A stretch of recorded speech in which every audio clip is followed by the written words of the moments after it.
AFCON sees this debate when they try to convince you that our national identity can only be made up of one aspect. But the fact is, the people of New Zealand have a plethora of different values and ideologies that cohesively work together to give us the best representation in terms of our national identity. 2 points of clash for the House today. First, on the characterization of the sporting prominence, and second, does sport as our national identity actually hurt our society? So what have we heard on the first point of clash? Broadly, that there's going to be more tokenism because of the sporting identity, that, fans are going to be much more angry because they take it so seriously, it's barbaric. They've also told us that it's imported and therefore it shouldn't be part of our national identity. Note really quickly that the second speaker broadly said that everyone can love sport and everyone should be encouraged to do it, but that doesn't make it our national identity. We want to make it really clear that national identity is what the people of New Zealand actually love, what the people of New Zealand actually do, and that is the representation that we want to be able to see in our society. Because the national identity isn't just a national representation of New Zealand, it's the national representation of the people of New Zealand. And for so long, for decades, the people of New Zealand love sport.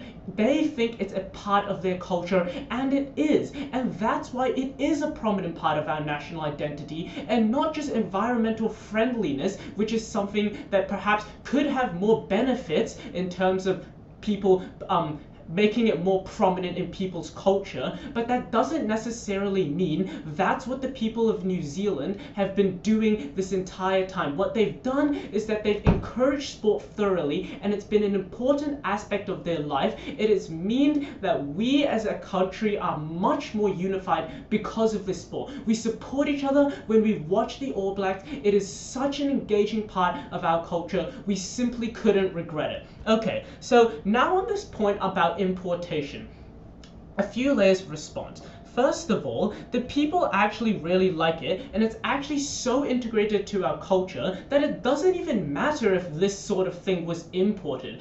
This doesn't matter at all because the people of New Zealand actually enjoy it critically. There haven't actually been these negatives that they've tried to explain, and therefore we should be able to integrate it into our culture, and therefore we shouldn't actually regret it, but we should actually be happy that our country is more unified because of this. Just saying that it's imported and it's foreign isn't some sort of causation for why it can't be our national identity. Like I've said, the national identity is what our people want, what we want it to be represented as, and that is the prominence of sport. Second of all, national identity that they've proposed, which should be the best, is environmental friendliness. This can be said the exact same. This is an imported idea. It's not like New Zealand was the first place to come up with environmental friendlyism. It came out in like the early 60s from African nations that decided that they needed to become more sustainable. Should you say that environmental friendlyism shouldn't be a part of the national identity because it was a foreign idea? No, we think that they can all work cohesively together,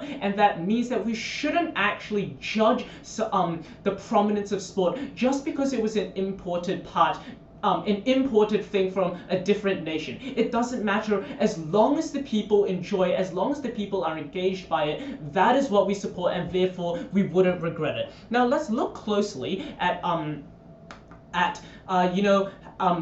sport being extremely barbaric, and fans being critically angry and emotional in response to perhaps losing a game. A few layers of response here. First of all, we want to make sure that the idea that people are generally really rational in making these decisions is really an important part of this debate. Because people don't go home, watch the All Blacks lose to the Australians, and then think, okay, I'm so angry, I'm just going to kill all of my family. This is what the opposing team has tried to push when they try to blame all the domestic abuse in New Zealand around sporting prominence. That's not true. The domestic abuse is a problem in New Zealand because there's so much poverty, because there's no people to educate them, because there's no support for the people who have extreme issues and with anger and mental health. It's not because of sport. Sure, that can be an extremely minor case when someone is just pushed over the edge because like they care so much about sport, but this is an extreme minority, and we have to be able to understand that most people are extremely rational, and they just understand that even though they lost, they're still happy they watched the game, they're still happy to be with their friends and family, and that was the most important aspect of watching the sport together. Second of all, the exact same thing can be said about environmental friendliness. Again, they keep trying to push the idea that that should be the national identity, when we clearly see there's extreme activism on environmental friendliness,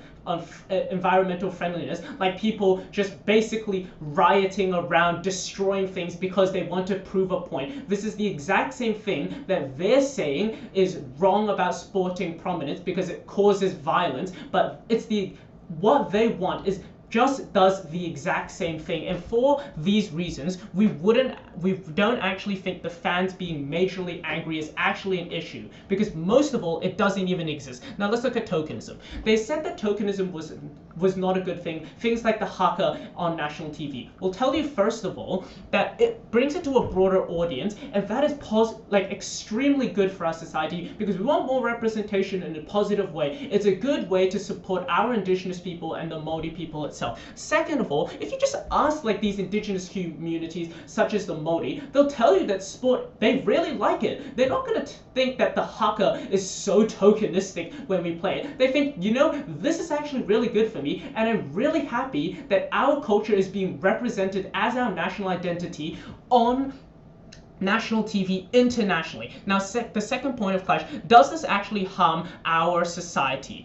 First of all, they told us that there's going to be some sort of mono ideology here, that there can only be one aspect, that's environmental friendliness, and because it wasn't that, because it was sporting prominence, this was critically harmful. The mechanisms that they spent here really were just flawed. So I'm going to give you a few responses.